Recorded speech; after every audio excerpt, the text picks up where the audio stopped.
Hello everybody, this is Maniac4Bricks, and this should be quick enough of a build that I'm just going to do the entire thing in one take. So, LEGO City has a new Stunt Line as of October 2021, and honestly I'm not really sure why.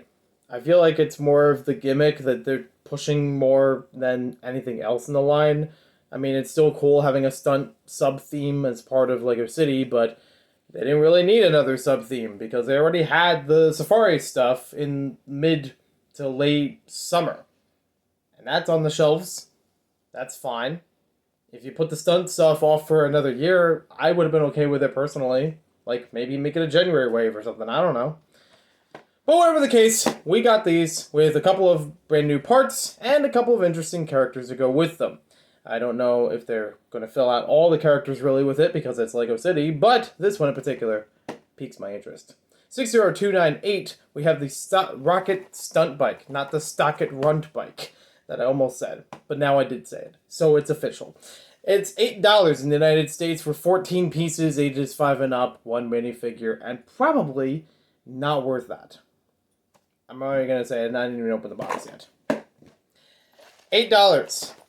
For a box this small for so few pieces. And I'm hoping that the flywheel part of it, that's probably the biggest expense out of this whole thing, is actually worth it. Otherwise, it's city tax. Ugh. Not even any other pieces, really? Like, I could understand in doing individual packs for these stunt bikes and, you know, making something off of that. But put some obstacles with it. Come on. Like, I didn't even open anything in here, and this is already in the low area for me. But I will give this some credit. There was a particular reason why I got this particular one, and that's because it is based on Rocket Racer from LEGO Racers. So, we got a new Rocket Racer minifig. That's all good. Is he worth $8? I don't know. I mean, typical minifigures would be about $4. So that means the rest of this, for the handful of parts that remain, and maybe 1 or 2 extra pieces, is an additional $4. It's a good thing I saved a little bit in rewards points to knock down the price a bit. Not by a lot, unfortunately, though, but something. Give it something to work with. So I do like that they actually have 2 headpieces for each of these riders, that you actually have one with and without the helmet. So that part on its own, good. Again, I don't know if I could say it's a whole $1 or $2 worth it, but here we go. Almost. Somewhere in there. Let me just bring it back now, y'all. Or forward. This is embarrassing. But this is a impromptu review, so what do you get? Anyways, he's a brand new face. 2 faces, if I recall correctly. Nope. Just 1. Cool. Not even 2 faces. Not 2 expressions. So a couple of the other figures in this line have 2 expressions. And while you probably have one that just fits just about anything that he could do, you could have something else. A little more showman-like. Alright. A brand new piece. Okay. I'm really trying not to be disappointed by this, even though I picked it up. I willingly said, yeah, I'm going to get the whole thing, instead of just parting the figure together from bricks and pieces. I don't even know if the parts are on bricks and pieces, honestly. Some of the stunts parts are, I know that much, but I don't know if they put the minifigs on there, because I know they're finicky about it sometimes.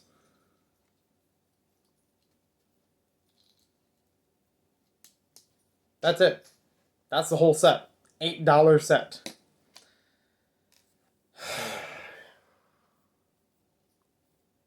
Couldn't put a cone, 2 cones, any basic pieces. Could have went with this just to give something. I can understand not putting an entire ramp piece because they're brand new and they probably would add up the cost quite a bit.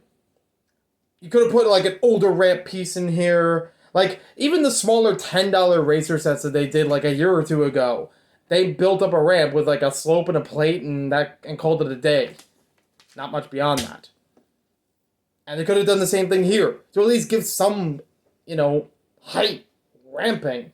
You can't even use the box as a ramp, like in the old sets. Like in, back when Rocket Racer was actually relevant in LEGO. With the Exo-Axe racers, and having the slammers and all kinds of stuff. Yeah.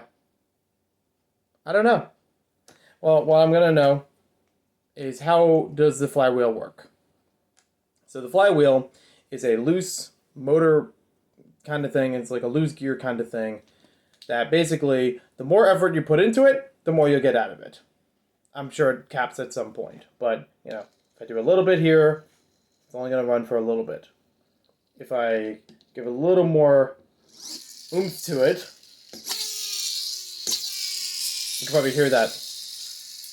And of course, Scooby's looking at me like, oh no, you got a motor running? There you go. He's giving me that look like, oh, don't start.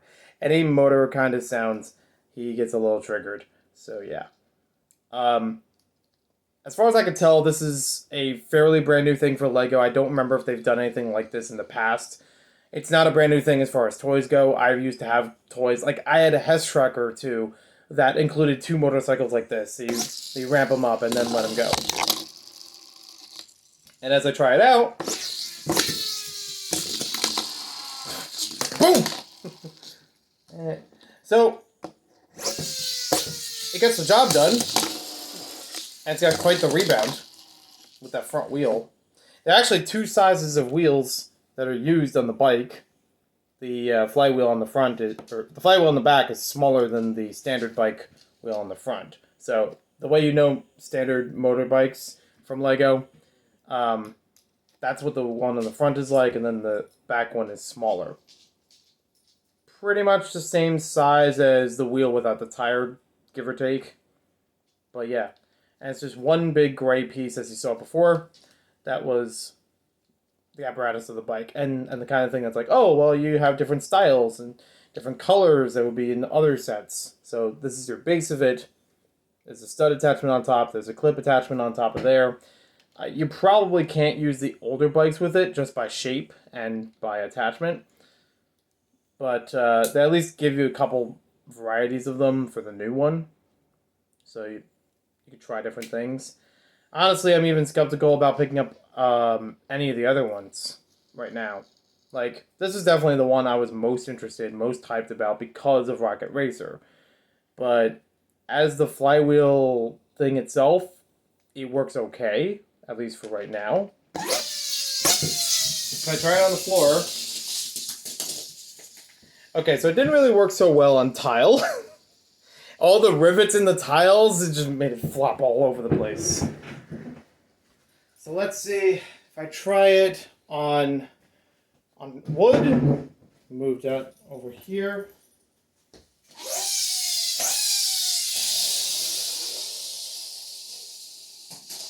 Not bad. And I captured none of it on camera. From what I can tell, that was maybe a 20-foot drive. It held out the entire 20 feet until it hit a wall at the end of the hallway without, like, majorly slowing down, wobbling, or falling over. So that's pretty good on, like, smooth wooden ground. I'll try it again. This is already a 9-minute review of a $9, $8, whatever product. Why not? So I'm going to try it from this end this time. I gotta move to the hallway so I can actually rack this thing up.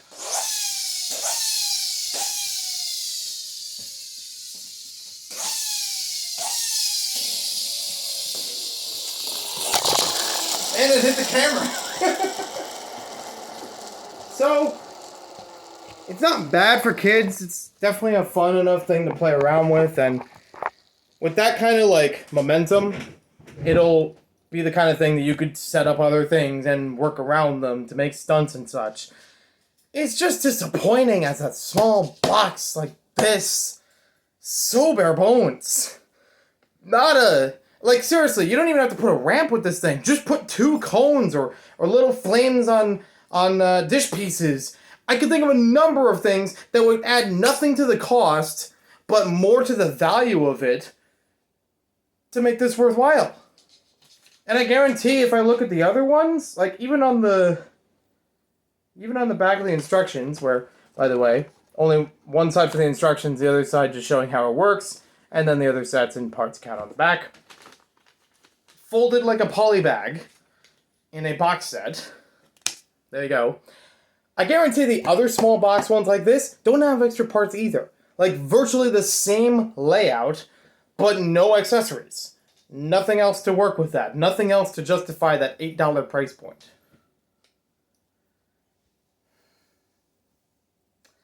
I spent my money, so you don't have to. Or you just get the parts separately on Bricks and Pieces for much cheaper. Well, I know one thing. If I'm going to get anything else from the STUNTZ series, the Flywheel bikes are cool, but not worth buying at retail. I would wait until a clearance, or if you have rewards saved up. But honestly, I could think of way better things to put your rewards points onto, whether it's Target or anybody else. I would say if the parts are available through Bricks and Pieces, that's your best bet. That's the best way to go with it. That's how you would save your money and get the things you want without feeling cheated. At least for now, right out of the box, this is fine. I did see a